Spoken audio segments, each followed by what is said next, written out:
Hello, everyone, and welcome to SmashBoxxTV's podcast 497. A lot of numbers.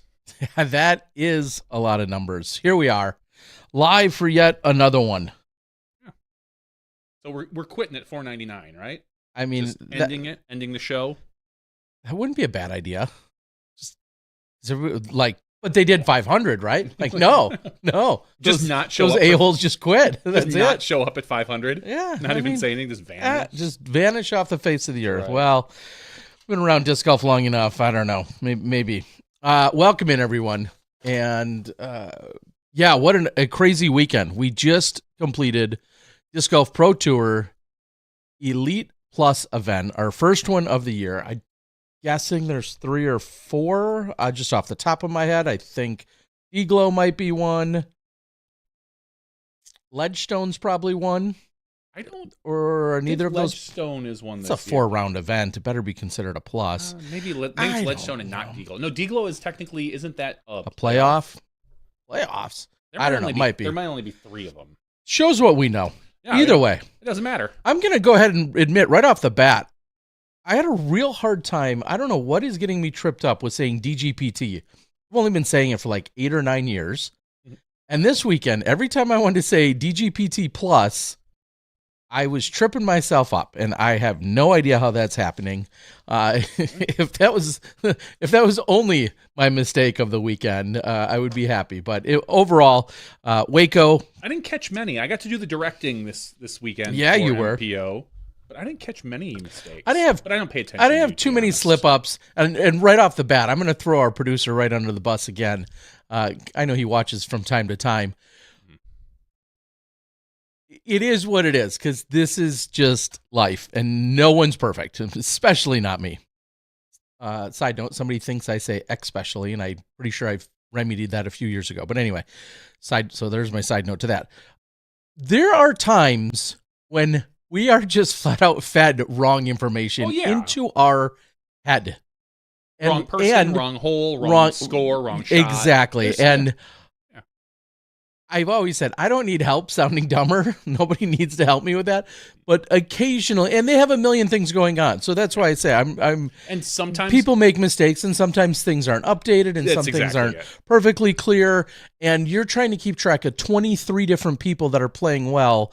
And so we cut to someone on the 4th card, and we're seeing their 4th shot, and it's a par 3. But is it their 4th shot or is it their 3rd shot? And we're just about to see it, and the score already updated. And so mistakes like that happen. I just feel like sharing that from time to time, we are just simply told the wrong thing, and there's no way for me to know otherwise. We cut to James Conrad on the 3rd card, and he's throwing a shot on a par 5. It might be his 2nd, might be his 3rd, might be his 4th, or the putt slides out. That might have been for par, that might have been for birdie.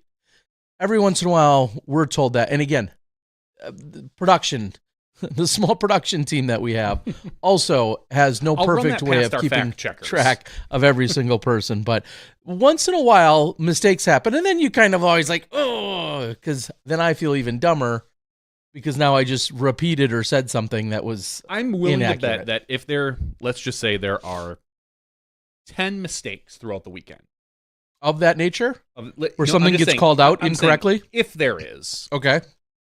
The viewer each individual probably catches 1 or 2 of those mistakes. If you were to say James Conrad putting for birdie, and it was actually par, and we went on to another shot. Without showing a graphic? Nobody's going to know. Yeah, in that case, they won't know. But sometimes you'll say, Conrad for birdie, and then all of a sudden the par graphic shows up. Like, Some of that happens. It is what it is. So I don't know what made me think to share that, but that sometimes happens. There was one time distinctly when I'll call him up by name, when Mo said to me this weekend, we went to a hole and he's like, oh, so-and-so on 14. And I'm looking at it. I'm like, do I know this course yet? Can I overrule him? Can I overrule him? And he said, and then he repeated it again. He said, so-and-so on 14, 2nd shot or whatever it was that we cut to. I'm like, so-and-so on 15, like I overruled him, as I should, obviously, if I happen to know. But sometimes, depending on where you are in your thought process, you just repeat what was told to you because we've cut to a new shot. I'm not going to lie. We like to call you guys meat puppets. Oh. Because Is that a fat joke? No, because we say it to you, we say it about Ian. Not so much the color people, but more the play-by-play. Because every once in a while, Mo will get something stuck in his craw that he'll want you to say, and you know it when he just says it. Oh yeah, because he repeats it a bunch of times, and then I ignore it. Yeah, I know. I know what you're doing. That's one of my favorite things. But some of us, sometimes we're saying, "Say it, meat puppet. Say it. Come on, say it, meat puppet." Just trying to get you to say stuff. Two examples. Never the wrong information. Well, I'll give you 2 examples. One, Swiss Army knife. He always wants me to refer to Jessica Weiss as the Swiss Army knife. Is it clever? Sure. Do I love it? Not enough to repeat it on air. Swiss Army knife. And the other one is perfunctory. Oh, perfunctory? A word I don't know, so I'm not going to bust it out and even attempt to use it. Perfunctory. No, not necessarily pronunciation. I don't know the definition of it. And I'm not suggesting he's telling me at the wrong time to use it. But I'm not about to bust it out if I don't confidently, so I will Google it right now. The other one he always wants you to say is The Magician of Minocqua. Yes, which Adam Hammis, which is clever enough, even though I don't. It's hard to tie him to it. Anyway, Terry Miller, we had events. Perfunctory, characterized by routine or superficiality, mechanical, almost factual kind of. A perfunctory smile, lacking in interest or enthusiasm. Yeah. Functional is the word I was looking at. Factual, functional. Basic. It's more perfunctory. Basically is another word you could say instead of that. Just very matter of fact. Yeah. See, and that's fine. You don't have to say if I don't know the word, I'm not going to try and insert it, even though he keeps saying it in my ear. And I keep getting tempted. I'm like, no. If he wants you to say it, he's got to put it on a graphic. Yeah, and then maybe I'll still skip over it. Anyway, that's where we're at. Let's get to some of the events. Before we get tonight, our guest is going to be Luke Humphries. He's going to join us a little bit later, and we'll talk about the WACO event in a few minutes. But first, we'll get to some of the other events that happened this weekend. There are a few A tiers that we can get to. The first one is the Seneca Spring Fling, presented by Discmania. That was out of Seneca, South Carolina. That's in the United States, Terry. It is. It is. MPO, Ryan Mon, wins this one by a single stroke over Martin, I'm going to say Neece, Kneece. Martin Neece. We're going to say the K is silent. Holy cow, let's stop right there. Wait. Yeah. Decline the cash. He declined the cash. So he won the event. Declined the $1,500 in cash, passed it on and said, "Nah, bruh, I'm good. I'm going to go win me some Am Worlds probably, or maybe USADGC." Something along those lines. He shot a 10-11, a 10-46, a 10-36, and a 10-10 to win by a single stroke over Martin, and then declined the cash. So I'm sure Martin's not crying too hard into his pillow. Nor is Harper Thompson, who ended up getting he took 3rd place, but got 2nd place money. Congratulations. 4th place, Barry Schultz, our old school homeboy. 5th place, Austin Bates. So congratulations. Those are your top 5 in MPO. If we go down to FPO, Sarah Cunningham wins this one handily by 14 strokes over Brooke Arnold and Jessica Oleski. So congratulations on the FPO side. We will move over to... Before you go any farther. Okay. All right, we won't go anywhere. Real quick. Is it perfunctory? No. Okay. Ryan has not only won other tournaments this year in MPO, where he's declined the cash, we can go back to him also then winning a couple of tournaments to close out last year. Smaller C tiers, I get it. He had destroyed the MA1 division, winning literally, let me look, something like, I don't know, almost every single event he played in. We'll say like 17 out of 20 MA1 events he played in last year. He also played in MJ18 and played in the Junior World Championships last year, where he took 6th. So clearly, sub 18, sub 19 years old, all that other stuff, Jake Mon's brother, all that good stuff. And he's got lots of different reasons, I'm sure, but interesting to see a couple of small wins last year and a couple of wins in MPO this year, and is still declining. So let's hope those AM major titles pay off for him, because he's turning down a lot of money.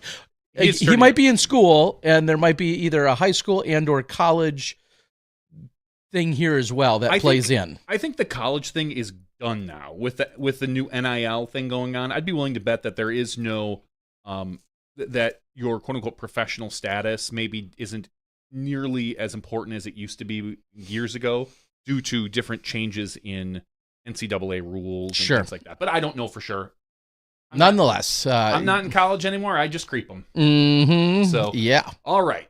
We'll move on to the Palisade Awakening 2024, brought to you by Outback Steakhouse. Get me a blooming onion. Actually, I hate blooming onions. Yeah. They're not good. They're steaks. Yummy, yummy, yummy. And the cinnamon butter. Those are good. That's good. Anyway, we're going to move over there. That is out of Palisade, Colorado. And if you're in Colorado, you know who wins some division? Joe Revere. This time he chose the MPO division. So congratulations to Joe Revere, a 1035 rated player, winning by pretty handily, 8 strokes. He shot a 1052, 1034, and a 1027. So he slowed down at the end compared to what he was shooting. Takes home $1,336. Second place was Nate Metzler. Third place, Tyler Liebman. Fourth place, Alexander Kraus. And fifth place, Leif Swenson. So congratulations to your top 5 there. There were no FPO players. So we don't have to talk about someone who's not around. Okay. All right. So those were your 2 other A tiers this weekend. There were a few there were some age protected, there were some AM A tiers, but we're not really going to get into them. We just talk about the pros. Yeah, and quick shout out as you see weekend 1 for the Throwdown the Mountain. One of many. Somebody was confused, so it's worth mentioning that the Throwdown the Mountain is ultimately 4 weekends. Every weekend here in March, this was being the first, but it's 4 separate weekends, and then those individual weekends are based on the eligible players and the divisions that are offered throughout those 4 different weekends. So if you see it on a schedule or you see the results and you're confused, like, didn't that happen last weekend and the weekend before and the weekend? Yeah, at some point, it's just a matter of cycling through. I don't think, well, I'm going to go ahead and say this. There's not another tournament that spans so many weekends that has so many players. No. You could go to a tournament that might have 1,100 or 1,200 players or whatever it is, like a Ledgestone and an Old Bowling Green. And usually one weekend. And a Glass Blown Open. Those might span 1 or 2 weekends. And he doesn't have quite that many every weekend, but you're talking about 4 weekends worth of work, and we all have now seen what that property looks like. So pretty amazing. Every weekend, you're going to continue to see more and more results coming in from Throwdown the Mountain, I guess is what I'm saying. And we are going to move on now to our DGBT Plus event. Prodigy presents WACO. Tournament director Ryan Draper out of Waco, Texas. Continuing his hot streak and getting the Smashbox bump as he was on last week. Yep. He needed it. I mean, you can win the Memorial without the Smashbox bump. You can't win Waco without the Smashbox bump. Last week's guest, Gannon Burr, 37 under par. Obviously, if you saw it, you saw what happened on the final hole. It came down to hole number 18, where Gannon was able to pull in the I think he was able to, was it a birdie? It was a birdie. It was a birdie, yeah. And Luke Humphries went out of bounds. Nicholas Antela was off the course because he finished up on the chase card. And he was just kind of sitting there, chewing fingernails, waiting to see what was going to happen. Unfortunately, Nicholas, not quite enough. Gannon Burr wins this one. His round ratings were 1048, 1046, 1066, 1058. Taking home $12,000. His first Elite Series win. Elite Plus. Well, I was going to say his first Elite Series win with his new sponsor, Discmania, but this is also his first Elite Series Plus win. So he's just running up the ladder. Yeah. He's already got a major. Yep. He's got an Elite Series. He's got an Elite Series Plus. Mm-hmm. Time to go win Am Worlds, buddy. Yeah. I think it's right? I don't know. Anyway.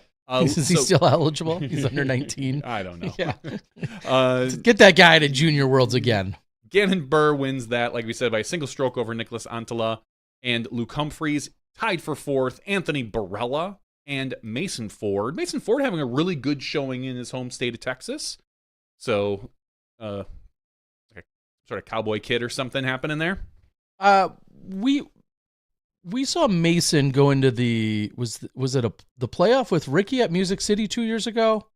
Am I getting confused by that? That sounds about right. Because I feel like that was one of the other times. Maybe if you click do 2 or 3 clicks, you can confirm that. But that's what I thought I recall seeing was one of the other times we saw Mason up there with a really significant higher finish. It was, it would have been 20. Was it 21 or 22? I don't know. Music City Open. It was the playoff, right? That was Mason. Am I losing my? Yeah, he won the playoff. 2021 Music City Open presented by Niika Castro. That was the NT finale. Yeah. Okay. It wasn't even a Pro Tour event. It was just an Elite Series event.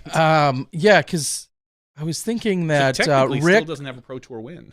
Click on that. That was against Rick, I believe, right? Gosh, I have to keep clicking and keep. I know, like 3 clicks. Yeah, Richard Wysocki. Okay, that's what I thought. Richard Wysocki. Yes, there was the playoff against Ricky Wysocki. Good memory, Terry. Thank you. Useless, but good. I've heard that before. Oh, well. So, yes, awesome to see him. I just think, like, he's not a name that we see day in and day out on the top. And Correct. So, obviously, a really solid showing and a good weekend for him. Yeah, it was great to see. And so smooth. He is so smooth. Maybe a sign of things to come for Mason this year. Who knows? In 6th place, Chris Dickerson tied for 7th, a 3-way with Ezra Robinson, Greg Barsby, and Kyle Klein. Kyle, who unfortunately tailed off on that last round, only shooting at 10-13. He was in position at one point going into that final round where he was right there. He was right there and he couldn't close the deal. And there is a big tie for 10th that I'm not even going to bother stating. So, damn. Yeah, they don't need to be talked about. Ouch. Those who shall not be named. Anyway, congratulations to Gannon Burr, which, we just had Gannon on the show. So we don't need to have Gannon on the show again this week. I mean, I'm sure he wants the bump to get the, the Open at Austin, but yes. we're gonna save that for somebody else. Some of the other notefuls out here, a couple players that missed the cut. Now, in this day and age, it's not shocking to miss a cut. You've got some really great players that are missing the cut. But I do want to give a shout out to someone who didn't miss the cut. Okay. Ezra Aderhold.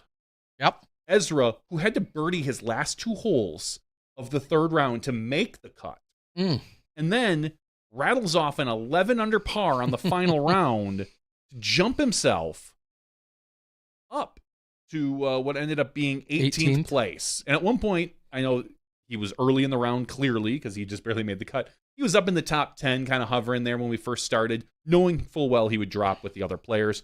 But $1,100 win, $1,100 cash from just barely missing the. What's the bottom cash? What ended up being? The bottom cash was $400. Around $400. Yeah. So and a big hug. This was briefly talked about, but a big hug to Zach Arlinghouse. Sorry, Zach. And young kid. I have no proposed better way to do this because there's so many different scenarios, but the rule stated has been in effect for a couple years now that anytime you have a cut to a final round, you have to cut to the cash line. And sometimes what that means, in this case, it was in the MPO division, it was 45 players. You take 45 plus ties if it's right on that 45, or if there's 9 people that tie at 39th, you would ultimately then take 48 people. What that also means, though, is in that case, if there's 9 people that tied at 39th and there's 48 total people, that means 3 people potentially may not cash. And that's not exactly. That's pretty close. They ended up taking 46 on Sunday, and by 1 stroke, Zach Arlinghouse missed cash entirely. I feel like maybe you should take, if that's the case, there should be an adjustment made where, just the bottom cash spot. So whatever, the $400 it was, that gets divided up evenly amongst the extra player at the bottom. I know it's tough. What if there's a 9-way tie? I'll just make up the example. A 9-way tie. $70. A 9-way tie for 45th. And then you move into the playoff and only 1 person takes 44th and 9 people take 45th. Yeah, you split it. I truly believe. Wait, I don't know if we're on the same page. Back up. So I think so. Let's in this scenario where they were taking the top 45. It was 45. It was 45 in ties, so that made 46. Yes. So what you do is then you just take whatever that bottom cash number is. You have no clue what it is, but before the round even starts, you say, "All right, we are now splitting this bottom cash of $400 amongst all the ties. Whoever takes the last place." So then, if there's 8 people tied at 400. You each get $50. You each get $50, and that's an interesting because way to do it. But what happens when they're taking 45 and then there's a 10-way tie at 43rd? Are you still taking the 45th spot only and splitting it up? Yeah, you just take whatever the bottom bunch of people are. You split that last cash with whoever the bottom are. But 44th still gets the full amount. Yeah. I feel like you're. It would be rude of Zach to not play. I mean, obviously Zach he missed cash by a single stroke. It'd be rude of him not to play. Like to say, hey, because I don't know where he was going into that. Well, round. He must have been. He must have been higher up because he shot a 64 versus some 63s and a 62. So it is unfortunate that someone has to play and not cash in the final round after a cut. I agree. Like that does suck. It feels a little unfair, but I understand you have to have a line somewhere, and I'm not normally I'm a very cutthroat type of person where I say too bad, so sad. I feel in this type of instance where the PDGA rule is not rule, but make the cut and get paid.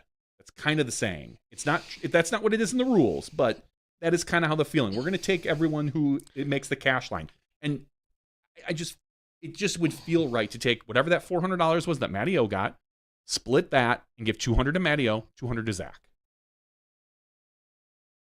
Because he was in 45th and 46th. Take the last cash and just split it. Split it with whoever was tied. If there was 3 more people, you take that $400. But they didn't tie.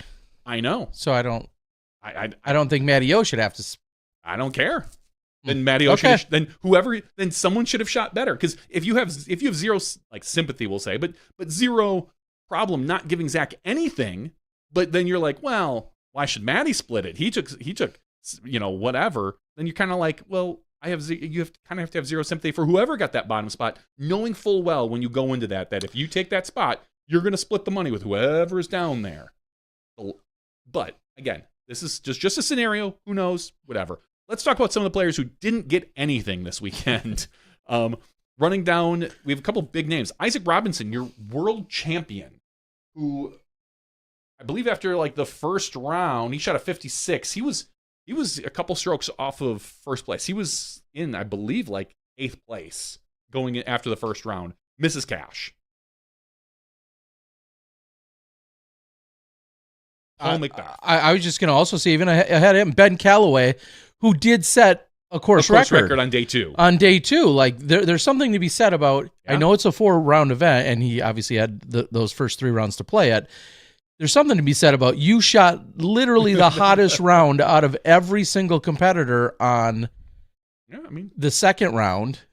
You went out a little bit earlier. Nonetheless, I'm not taking anything away from him, but he shot the hottest round, obviously got it together out on that course, and then ultimately went on to not cash, I guess. Brazos East, it's a fickle course. Uh-huh. Okay. And as we said, Paul McBeth, who missed the cash completely. Didn't cash at all. Yeah. I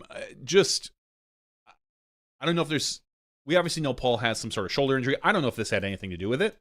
I have no clue. Don't know. I kind of don't care. I feel like if you're out there, you should be competing as well as you can. And if that's as well as he could compete, fine. If you can't compete at the top of your game and you're Paul McBeth, maybe step away and get yourself healthy. But what if he's considering it as a spring training, as a warm-up, as a rehab? And he's maybe not even concerned about, obviously he doesn't want to miss cash, but of course not. Maybe he's not even concerned, and he feels like these are all his building blocks because his off-season was a little jacked up. If he's competing to the best of his ability and he feels like he is as healthy as he can be at this point, then I've got no problem with it. If he comes out on the course, and this goes for not just him, but anybody, and is like, I'm not doing my best. I know I'm not getting healthier. Then maybe you shouldn't be there. Maybe you should get better. And obviously everybody needs to make that decision for themselves, because you could say that about, we've seen players step away for mental health reasons, physical reasons, environmental reasons. There's a lot of reasons players step away from a course or don't want to compete. He has the benefit of being a 6-time world champion. He can step away if he wanted to and do it. Maybe he's completely healthy and this is just a bad weekend. I have no clue, but anyway. Anyone else that didn't make the cut that we've... obviously, we're talking about everyone... Simon Lizotte. 76th place. He's a 1044 rated player. He took 76th place. Saying, I think I watched some of his blog today where him and Paul Kranz were playing a random course in Waco. And he was just saying, he's like, I didn't feel like I shot that bad. But the competition is so good right now. It really is. And then you also, I mean, obviously, everyone, I feel like almost all these names, you're like, wow, that's crazy. Niika Castro, a previous winner of this event. Clearly, Nico's good, and he's going to be good for a lot of years to come. But he's a previous champion here at this event. That is definitely pretty crazy to see. So some of those names you're a little less surprised by, but you're surprised always by a Niika Castro not cashing. Like, I'm not surprised at Gavin Rathbun, for instance, and I only call him out because he did so well at chess.com. Sure. He came out of nowhere again and was like, hey, no, I'm back. Or I don't know, he didn't say I'm back, but there were a lot of buzz. Gavin Rathbun, he's shooting well again. Doesn't cash. And I think it literally just kind of goes to show you that, as we said, this Brazos East course, there's a fine line between a good throw and a very bad throw. Any wooded course is like that, but this course particularly has what seems to be a very, I want to say fickle, a very fickle area that you could easily, I feel like, shoot a 11 down or a 2 down. Yeah. And not feel like you shot that much different. Yeah. That's just the way it goes. So kind of wild. Very wild. It's tough out there because you look at all of those players. There's very few in the field that are sub 1,000. And then you look at all those players that walked away with nothing and didn't even get a chance during that final round. Shout out to Elijah Bickle, who was sub 1,000 and cashed. Yeah. So is he the only one? Yeah. I was looking for sub 1,000 players and I scrolled up. Yeah, that's incredible. So good for him. Certainly. Heck yeah. He's at Skip A Sleeper. Maybe a lot of people picking him up this week. Let's talk about the FPO division. Oh my gosh. Kristen Tatar wins. What? Yeah, she does. Just... Wait, I want to recount. Yeah, no, it happened. Barry, I watched it. Okay. Well, I watched it. Kristen all Tatar. Right, she good. She's doing all right. 998 rated. Wins by 7 strokes. Basically takes the field to town in the third round. Shoots a 1031. That honestly was the difference. Because Are you reading this right? Yeah, Kristen Tatar, a 59. She shot 1031 rated round 3. Yeah, okay. You said final round. Oh, no, I'm sorry if I did say I meant third round. No. Okay. The third round was the difference. Yes. Yeah, I'm looking at it right here. I know, but you're saying other things. I had the mouse hovered over. If I said final round, I did clearly make a mistake. I just didn't think that. No, if I was crazy. No. I mean, we are. But so, yes, she basically takes it down in the third round because all of her other rounds were kind of near, right around what some of our other top players are shooting. Owen, Holland, Evelina. They were all around, 980, 990. Kristen Tatar shoots 1,000, 999, 1031, and a 999. So looks like she averaged, we'll say about a 1010. Yeah, it was something like that. Somewhere around there. And ratings came out today. Yes. She is not. And she failed us. The first 1,000 rated Such a failure. Just a failure. She moved from 998 to 999, and based on a few people's mathematical statistics, she missed 1,000 rating by about 3 strokes. Okay. So there was some figuring that she, before the event even started, someone had said that she had to shoot an average of about 1020 or 1023-ish. Oh, really? I thought it was only 1013, but okay, go on. Maybe it was 1013, but either way, she had to shoot about that, and she ends up missing it by 3 strokes. See? I think, just think of those events where she goes into victory formation and lays up on the last hole to, only win by 6 or 8, and she should have tried to make that final putt. That's what's holding her back. I'd be curious because I know she went at her final putt when she didn't really need to on hole 18. I'd be curious if she has that in the back of her head. No, or if I don't think she does either. I think she just knows I have got strokes and I'm going to take them, and I'm just going to kind of crush my opponents into dust. Which good for her, killer mentality. But anyway, $8,000 she wins out of a field of 48 players, taking second place. So this of all players, Owen Scoggins, is the one I am most confused about. Rightfully so, because she came into the tournament at the conference basically saying, yeah, that long course, I'm going to have to really get my strokes on the beast and then just kind of make my way. No. She goes out to the long course and shoots a 10-13 and a 10-07. Better than her third round at WACO, which was 9:45. Her first round, she did shoot a 10-16, but she did not lose a single stroke on that longer golf course. So I am, first of all, amazed. I'm always amazed at Ohn Scoggins, but just absolutely astonished by how that played out for her. And I'd be curious, I'd love to talk to her about it sometime. Like, what made her better there than she expected to be? What was it? Her staying safe, not going OB? Was it just really solid putting those rounds? What did she do? Damn it. I mean, her putting looks so good. It's so good. And it always, so good. For the most part, looks good. I think there was like one round where we saw at the chess.com where I was like, oh, Ohn actually, misses inside the circle. It was truly kind of like, I remember Val and I looking at each other like, really? Because it's so rare, but she just made everything and then made a couple extra bonuses and then kept everything so safe and so clean. And like, it's crazy that we always can lean into, she's one of the shorter arms in the division. And then she goes and wins at a place like Deglow. And then she goes and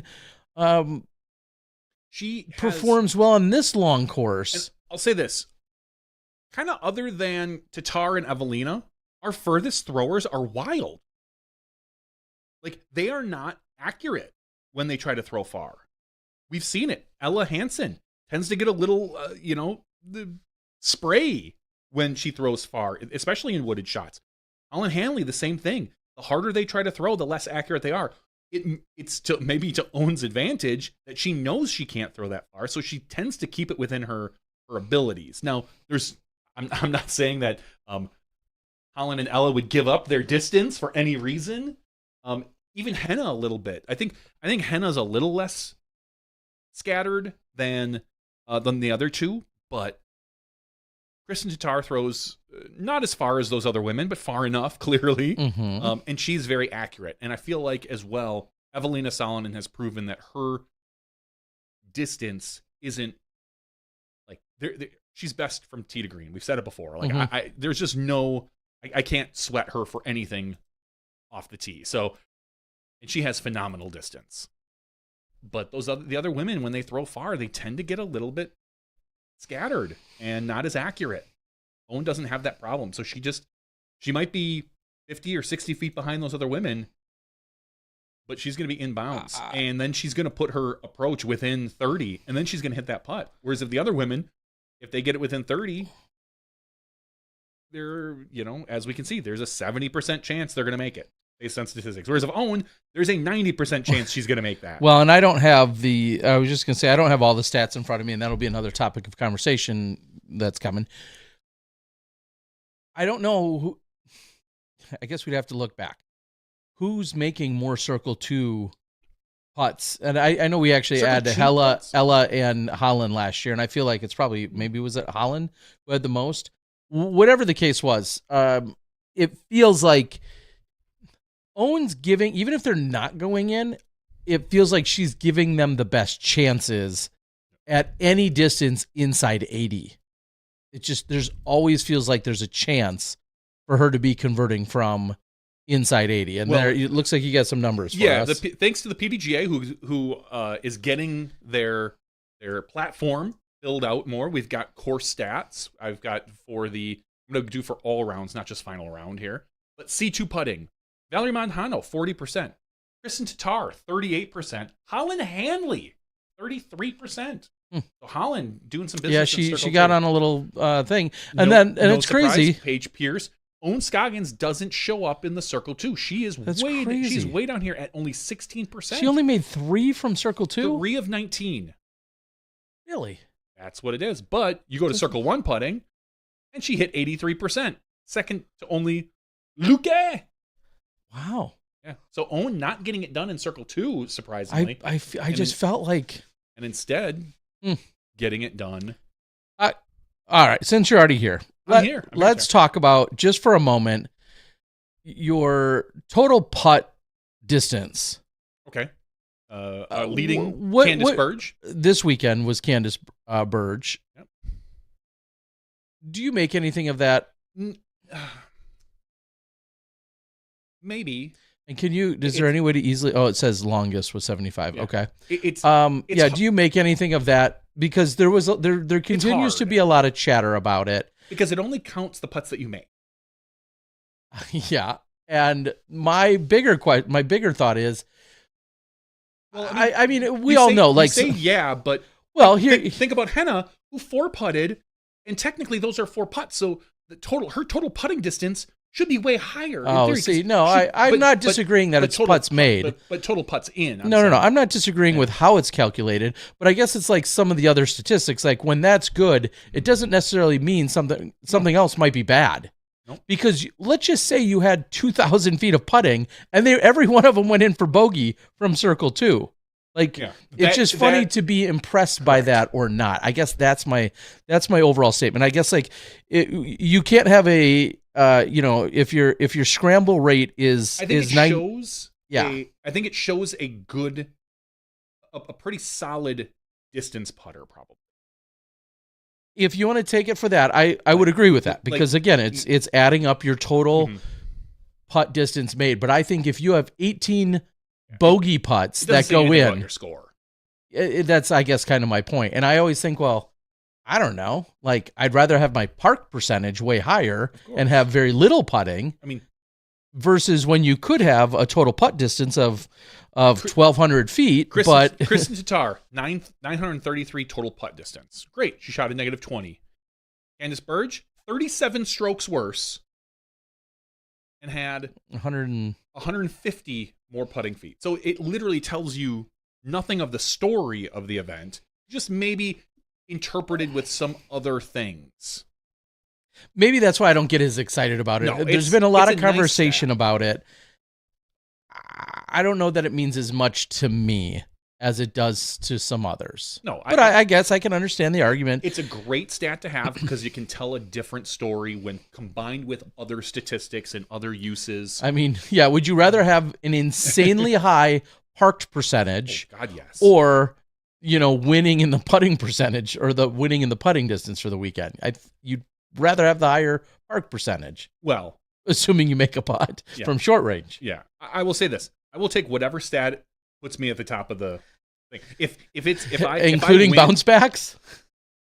No, because you don't want a good bounce back stat. What I'm saying is I will take whatever stat as long as I'm at the top of the field. Of that stat. No, the field of the entire finishing. Like if Kristen Tatar had 1,082 total putt distance and she won the event, we could look at it and say, holy cow, she was throwing in from everywhere. Like she had, whatever. But I won't take the total putt distance and take last place. There's nothing there. So if that was a winning number and Kristen Tatar won, then you could probably look at it and make a determination and say, yeah, Kristen Tatar made like 18 circle 2 putts this weekend. It was amazing. She had the putting weekend of her life. Look you can tell by the total putt distance. You can't say that in general. Yeah, about a lot of other stats. So that's kind of my point. It's like, I would rather have a 0-for-1 bounce back stat, which means I didn't birdie after a bogey, if that was literally my only bogey of the weekend, but I ended up leading in the over par strokes on the weekend. So that's why I say like you said, one stat obviously doesn't tell all of any given story. Whatever there's puts probably me at the top of the field, I don't care. Like at the top of the finishing number, that's what I want to be. I want to be 1, 2, or 3 at the top when you go to the PDGA scoreboard, not in the including stats fairways area. Missed.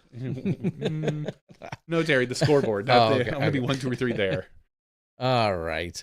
Anyway, I guess my other point to that is there was, of course, some conversation this weekend, especially come Sunday, that the PDGA doesn't yet have a Cutline featured.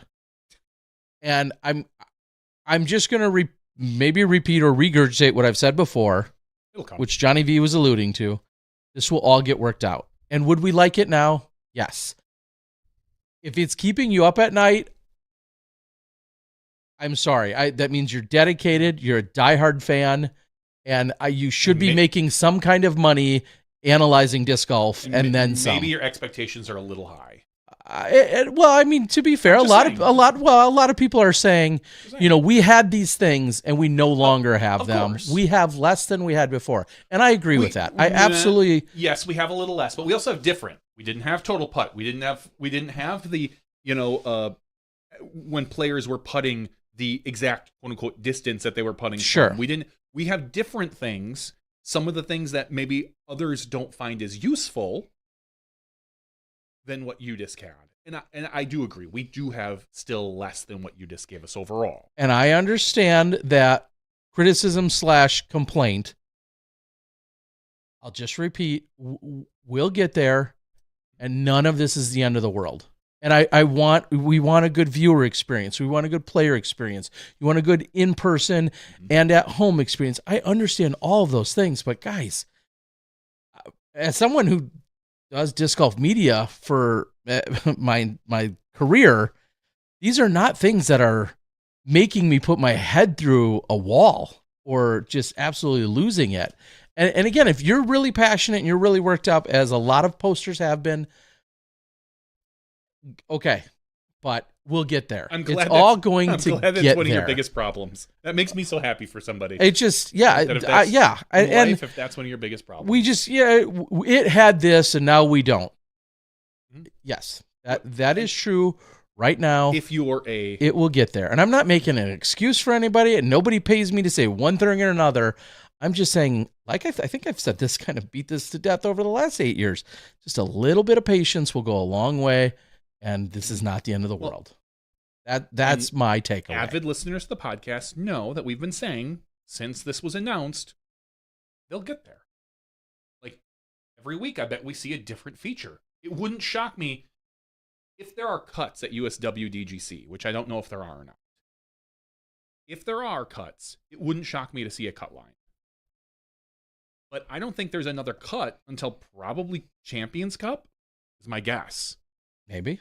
I don't even know if there's a cut at Champions Cup, but if there is, that's a major. That's a 4 round event. Yeah, 4 round event. Yeah, and so I would be willing to bet that if there's going to be a cut, we would see it by then, no matter what. Does it? The DGPT Plus, the fact that WACO had a cut. Yeah, and there are other things that we'll see. I'm sure we'll see favorites at some point. That's the other thing that the big complaint I've heard is that you can't favorite players, so you have to search like where's Cole Redallen? He's normally at the top of my list.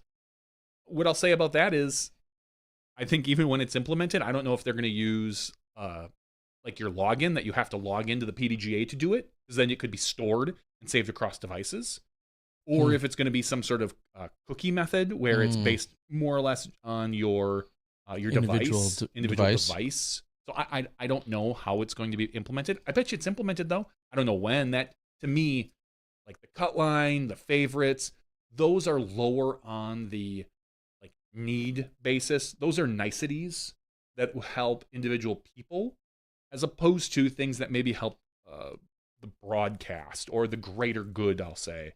Sure. More so like the stats. I think they added the option for the all this week, as opposed to just having rounds 1, 2, and 3. Now they have an all stat. I would rather see them put in course maps.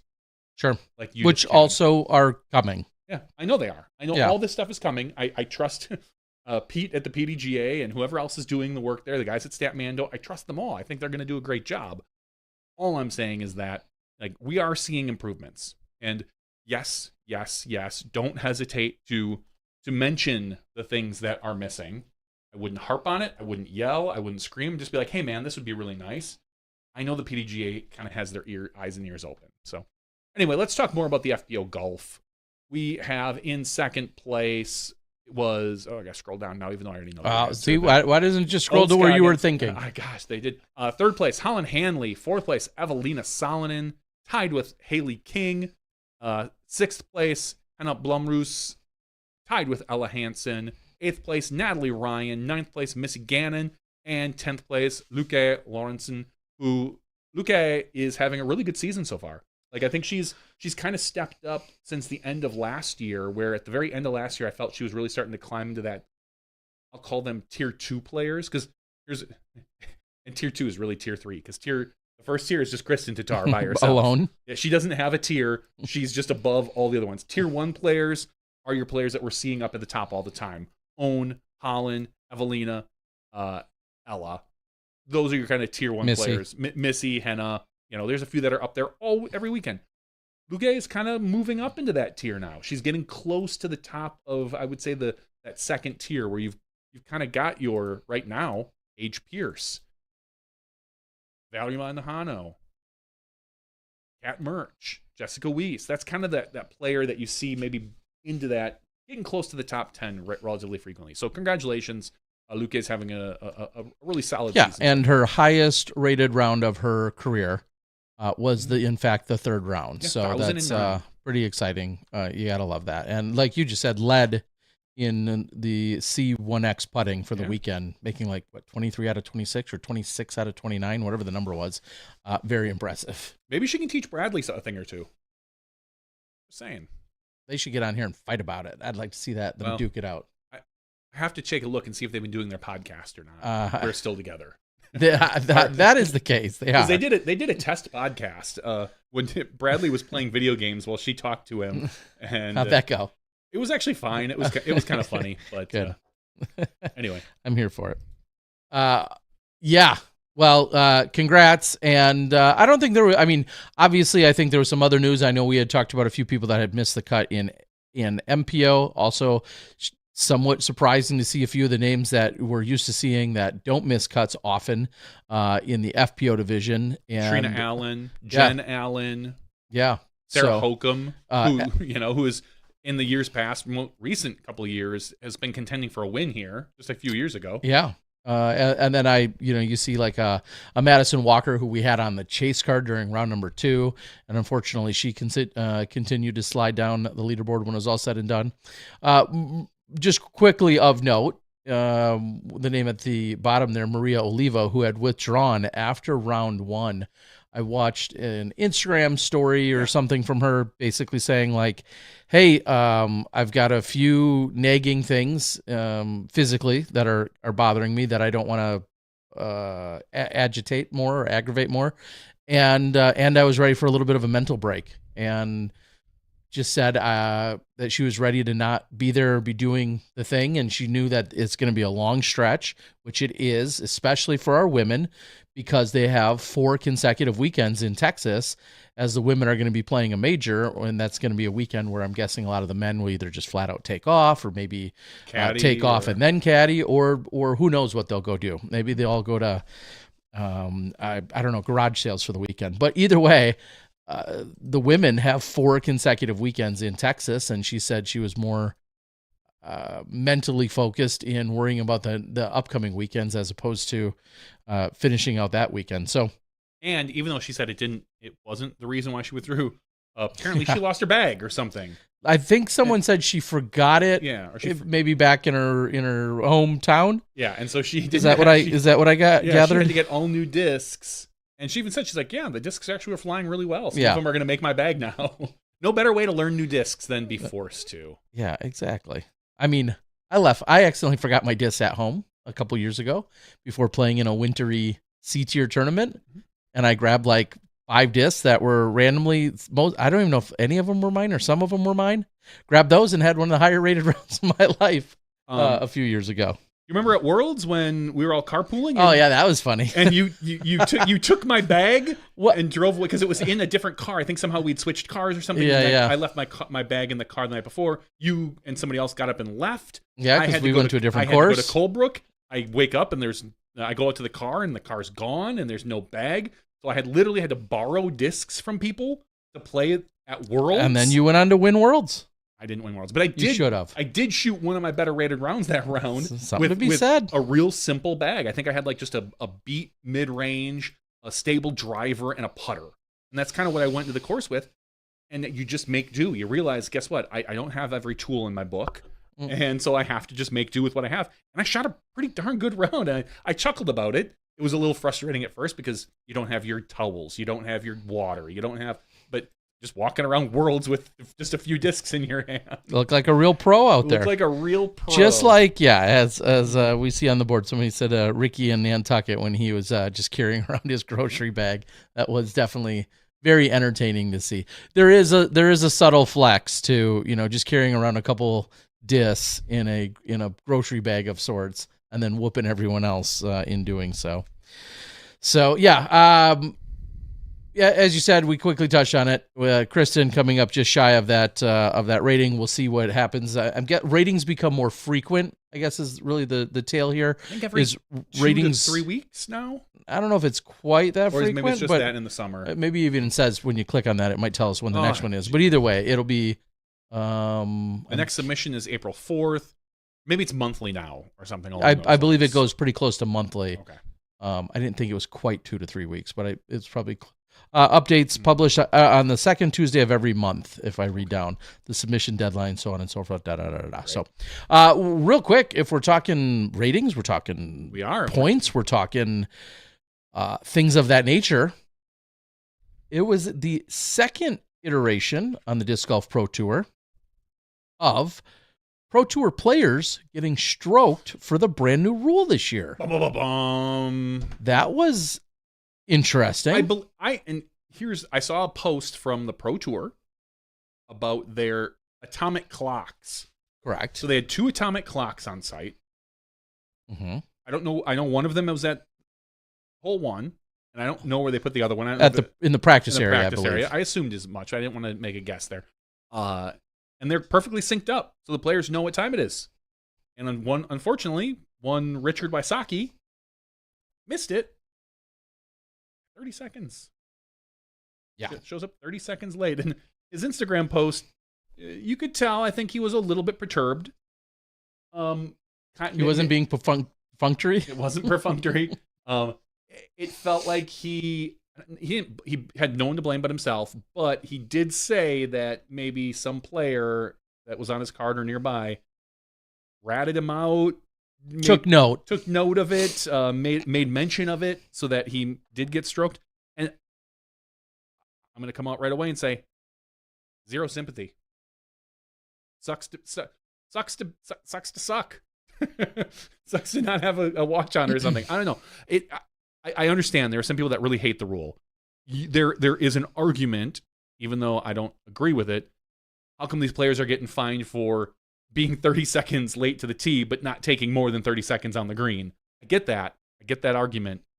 It's not the same when one of which is a hard and fast, I mean, they're both hard and fast rules, but one is a very easy to determine rule made by the staff versus having your competitors have to call you on a thing. So I understand why people are a little more frustrated by that, but 5 minutes ain't that much to ask. And I think any pro that complains about it is just, they're wrong. They're lying to themselves. Here is I don't know if I'll call this additional insight. And we'd have to pull up the rule, even though I read it live on air. Or actually, maybe I think Grant Zellner read it live on air. Well, maybe. During Tournament Central, if I recall. Ricky was, from what at least I've gathered, Ricky was at or near hole 1 during that time. He had not checked in with the starter. And I think that becomes part of the question, because we know more often than not, the starter is near hole 1.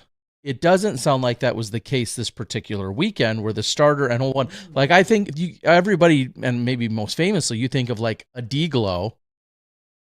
The starter is literally 30 feet from the tee pad of 1. So when you go down to that starter, you're also at hole 1's tee.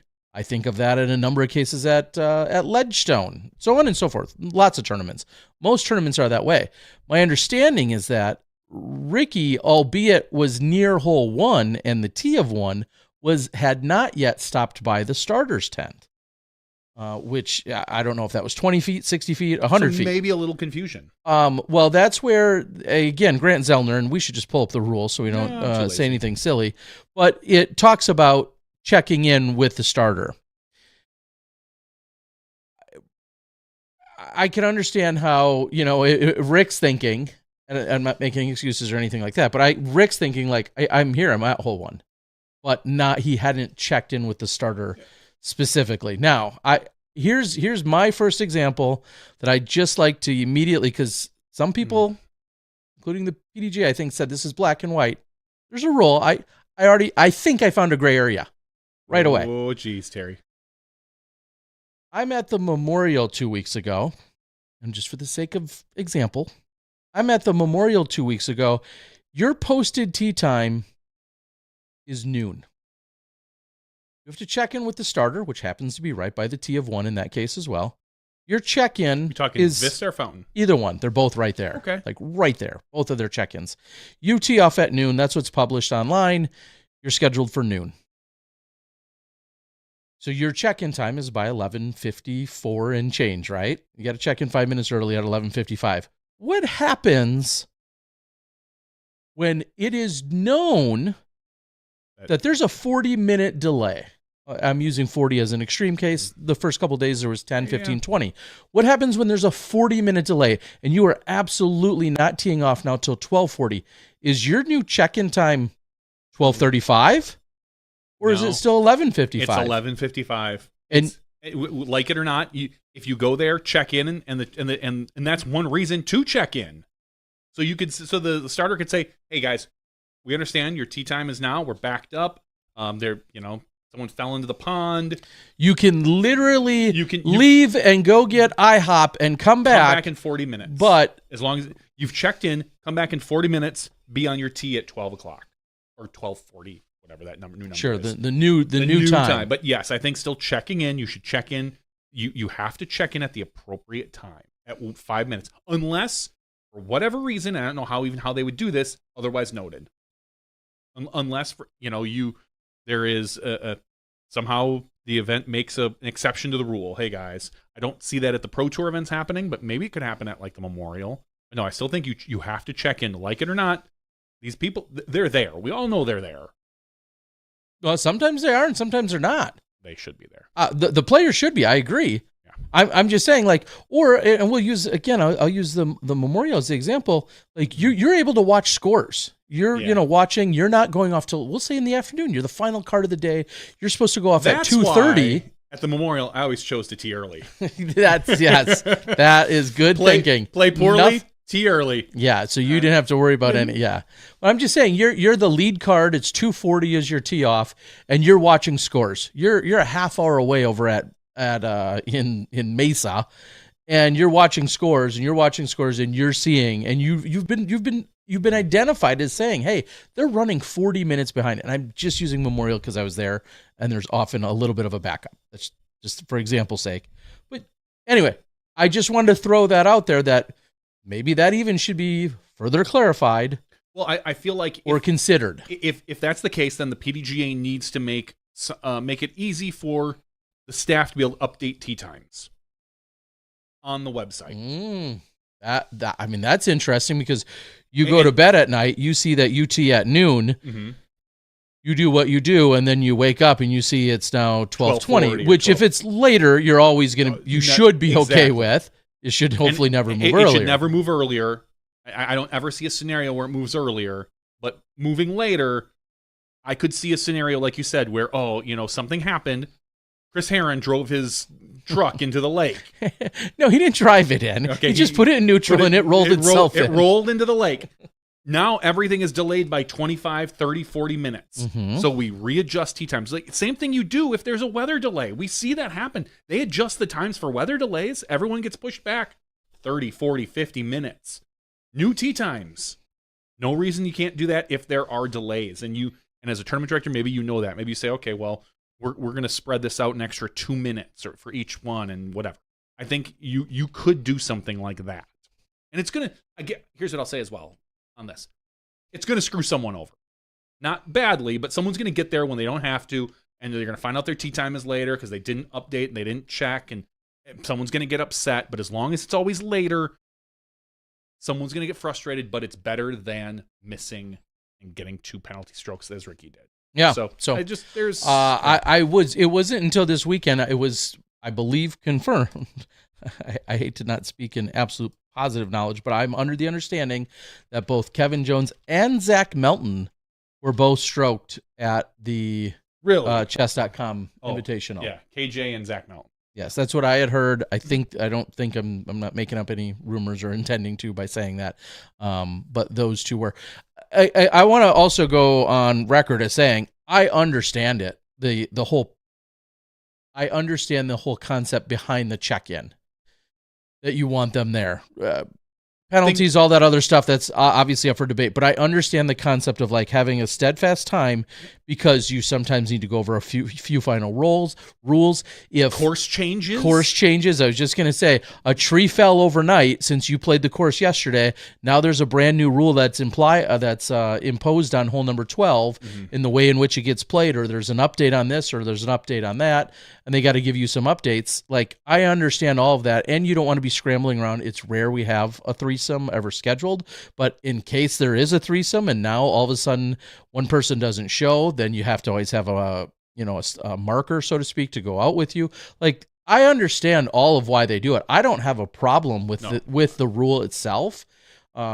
You could, like I said, I think you could argue about the penalties or all of that kind of stuff, but like the concept behind having everyone there 5 minutes early, if you don't understand it, you definitely haven't run a tournament. I will say that, because my other extreme example is what happens UT at noon, and all four players come walking up at 11:59 and 30 seconds. You might have to hand out paper scorecards. You might have to go over all those rules. Like, all four people show up at the last possible second. You're just not getting certain things taken care of. And now you're delaying. And now you're backing up everybody else. So it makes sense. The only question that remains is, will anyone repeat? Right now we got 3.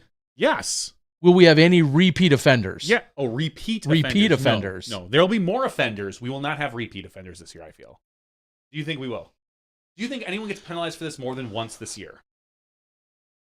Well, right now we have 3 people that are right that have the best chance. Sure. Could you imagine it more than once in a tournament? Like, awesome. Like first round and one. Second round. My watch is behind. I don't think KJ, Melton, or Wysocki will have that problem again this year. I don't. I don't think so either. I'd like to say with all unique rules, they probably happen once in your life. You add up a scorecard wrong. You go home with a scorecard. Whoops. And it's in your back pocket, and you're going home to take a shower and go to Amworlds. You putt from someone else's disc. Yep. Been there, done that. You play from someone, or play from someone else's lie. Same thing. Like, you play from a wrong tee. You do whatever. I've never played from a wrong tee. That's great. I don't think I have, but most of those mistakes, most players do once in their life, and that's usually less than enough. I missed out on cash because my partner did once at the Triple Double Trouble. Did what? Played from the wrong tee. Oh, ouch. Yeah, I believe it was. That wasn't even sanctioned. No, it was like the old hole 4, I think, at Volrath. Uh-huh. And I think they had like changed the tee pad or something like that, or maybe it was hole 3. Anyway, they changed the tee pad or something. He played the wrong hole, and so I think it was Kazi Jr. And I was like, "Are you kidding me? We didn't cash because of you."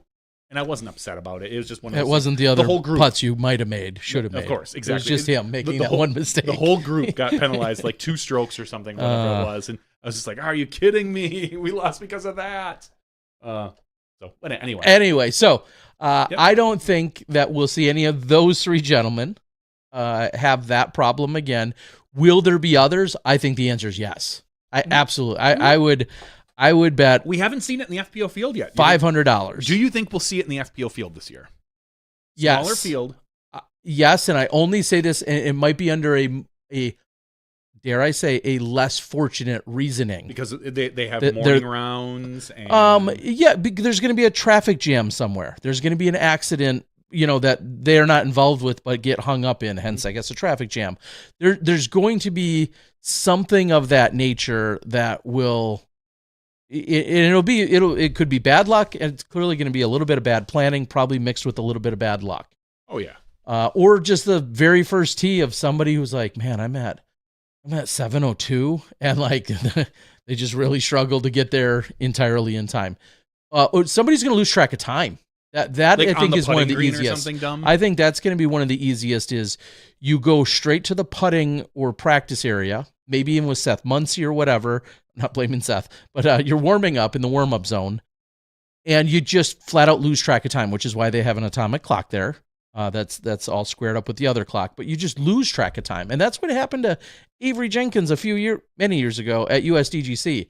He was there, he was on site, he was present, he was out in the practice field, having conversations, getting warmed up, and then just didn't fully account for the time it would take to get all the way up to the starters box. That is the USDGC. You sometimes have the golf carts, you have all those things, extra fan stops you, all those reasons. I think Ricky was signing an autograph is what I heard. He was at hole 1 signing an autograph in the general vicinity, sure, but hadn't checked in. That's so it will happen again. It will happen. I hope it doesn't. I wish I was wrong. It will happen again though this year. And I don't hold it against the person, but no, I think it's going to happen. I will laugh at them. I will feel maybe sorry for them depending on the reason, but in general, I think Darren's question is a fair one.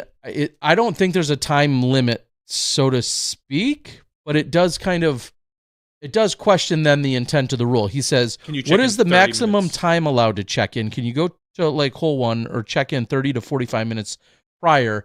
We'll use that as the example. I don't think you can. What if 4 people are teeing at 10 a.m., all 4 of them show up at 9:15. All 4 of them walk to the starter's tent. Say, hey, just so you know, I'm here. All 4 of them walk to the starter's tent. They go back to the practice area until 9:59, and then they come back. I would be curious. That's a fair question. It is. It is a fair question. PDGA, who's on the board tonight? Which one of you wants to answer us? Yeah. Yeah, that's a good question. Like, should there be something that says you need to check in? You can only check in within like 2 cards or something of that nature, or because what is the normal spread of cards? Is it like it's usually 10 to 15 minutes? Well, let me. I'm gonna put this in the comments. Okay, spit it out, Ter. Registration, checking in, and beginning play. Rather than being wrong about anything, I'm just going to read it. Pre-registration is required. Pre-registration is required for PDGA, blah, blah. Pre-tournament check-in is required for all players at majors and elite series events. And that's worth noting. This doesn't have to get applied to every single level of tournament. No. Along with that, any player who does not check in by the time specified by the tournament director shall forfeit their official place and entry fee. At events using a staggered start with scheduled tee times, players must also check in with the starter no less than 5 minutes prior to their tee time and be present at the starting hole for the 5 minutes preceding. Well, that answers all of our question right there. Yeah. Correct. You have to be there because be present for that 5 minutes. I would assume so. Okay. Well, that answers all our question. Then that means you can't check in, walk away, and then come back at 9:59. In theory, you could check in early, wander away, as long as you're back by that 5 minutes. Because what if you quote unquote don't check in then again within 5 minutes? I don't know what checking in means. If it means standing there, if it means to me say, hey, you need to check my name on that little box or anything like that, I'm not exactly sure. But yes, you need to be there 5 minutes because for all the reasons we said. Okay, I feel like this answers a lot of questions. I'm glad I read it, and then it goes on to say. Players who do not check in with the starter by this time or who are not present at the starting hole for the 5 minutes preceding their tee time receive 2 penalty strokes. There's all of our answers right there. I'm glad I read it. Virtually answers everything. Okay. If a player is later deemed to be absent for the first hole under 811.5, then the penalty does not apply. The player only receives the penalty for being absent. Woo! All right. Oh, that was a lot. And speaking of checking in. Oh, checking in. Did he get? Is he here a full 5 minutes before his check-in? Oh, he's just checking in now. Okay, so okay. We have to wait do we have to wait 5 minutes? Do we have to give him a whole breakdown about the? No, I think we've officially checked that one into death. Right. We got all that taken care of. We have a very special guest. He's been here before. This isn't his first, but it's been a minute. So it's our pleasure and honor to welcome back one Luke Humphries. Hey, buddy. How we doing, guys? We don't have volume from you. Could be on our end. There's a slight chance. Oh, I feel like it's gonna be. Oh, we'll double check if it's on our end. Go ahead and talk again, Luke. Is it me or is it you guys? I see it coming through. I just don't hear it. Are you guys hearing Luke out there? Do we have Luke? We have Luke. Yeah, he's. What's up, guys? Oh, you guys say loud and clear. They hear him. But we do not hear him. Oh, really? So this is a Johnny V thing. This is Luke, hold on 1 second. Johnny V's got to press some buttons. I don't. Maybe. Do you have any idea what buttons to press? I don't have any idea what buttons to press. That's the funny part. It's going to be tough to have an interview. Well, maybe not. We ask him a question. Wait for him to answer. Wait for the numbers to stop going. Well, what is... All right, Yeah, they say loud and clear. Yeah, he's definitely coming through. Oh, I bet you I know why we're not hearing him. Hold on. Go ahead, Luke. How about now? Nope. That didn't work. Didn't work? Well, All right. It's definitely not on you, Luke. It's definitely on us. I'm gonna join via my computer. Because everyone else is hearing you, but not us. So why can't we hear you? Gosh, I hate. If somebody in the chat could tell these guys, I'm gonna join via my computer. Here. Just number 497. Yeah, 497. We're new here. Johnny's gonna try a few more buttons.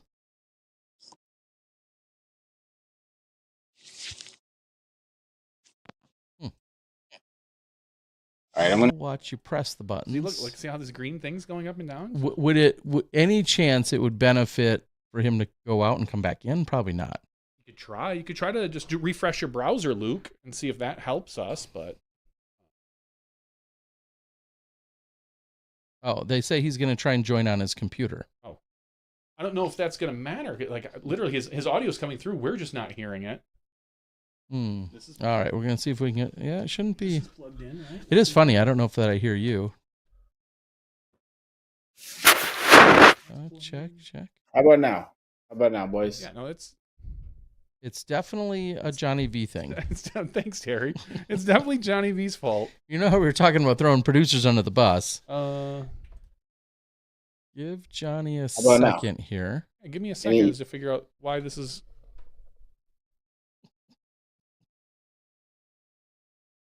Everybody else is saying that they can hear you, which we do appreciate. So it's definitely not a Luke thing. It is a us thing. You guys are looking good.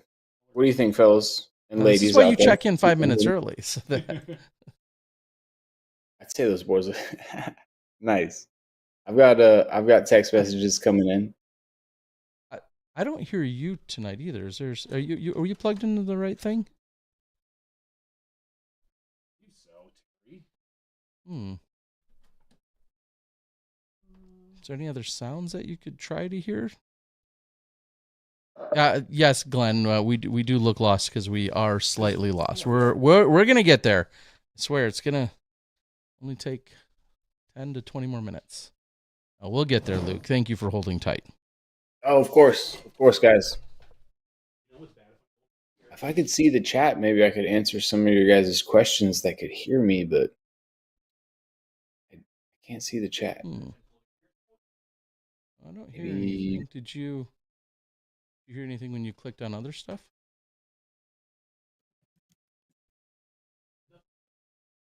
From this weekend, you didn't touch a thing. I literally just swapped this in. The only thing I can think is...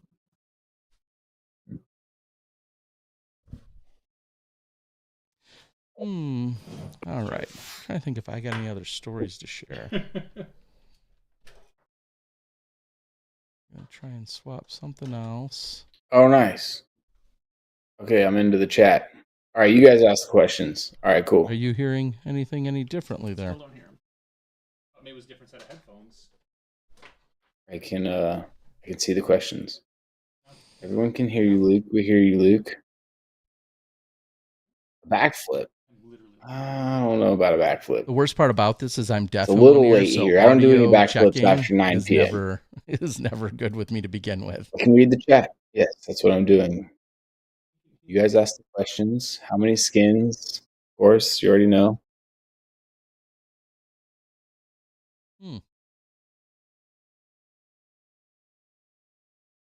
Thank you guys. Thank you guys for the words. That was a crazy battle right there.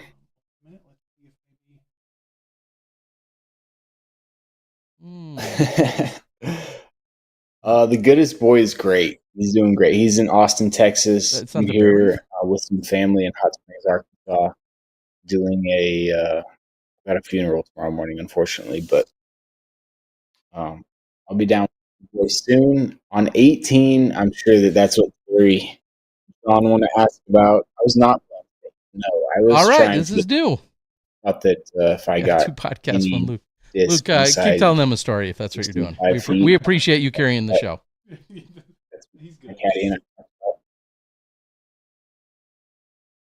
Prior to me throwing that shot, shameless plug of my new tour disc. That's the 8.5. It's got a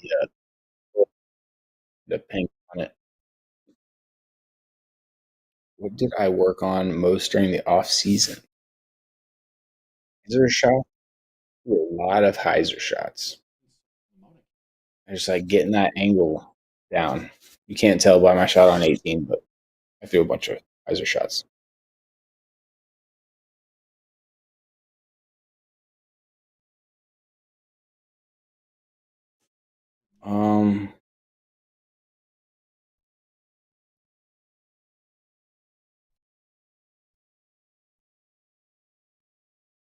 How do you look so nonchalant when you were throwing?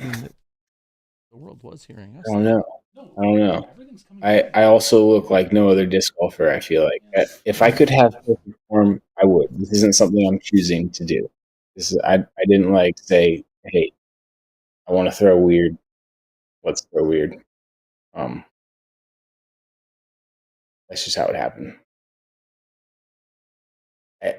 I used to like throw a bunch of catch, play a bunch of catch actually, and I used to hurt my elbow doing it. So I throws based on like my feet, which kind of is why I have 2 feet down. I think while I throw, I had knee surgery, right knee surgery, pretty soon after I began disc golfing. I don't know why.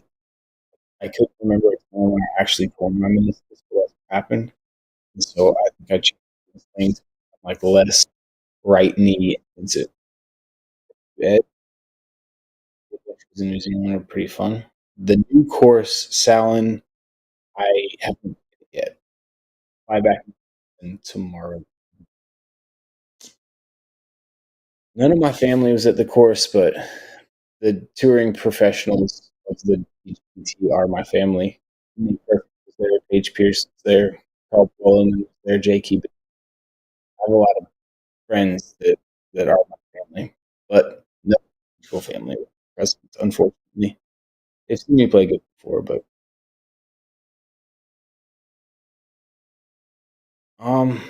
confidence coming into this week is hard because I really don't know. Is what they've said.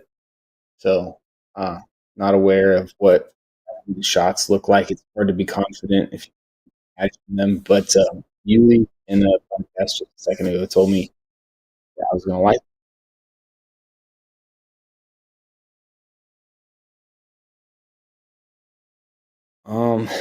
Tall Paul and Luke, most abnormal throwing style doubles. I would probably take that down. For the triples, it'd be the trifecta.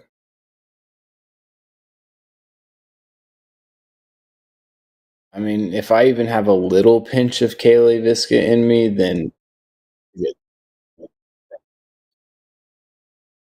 is it exudes? What is the word I'm looking for? It's got a lot of swag. How old was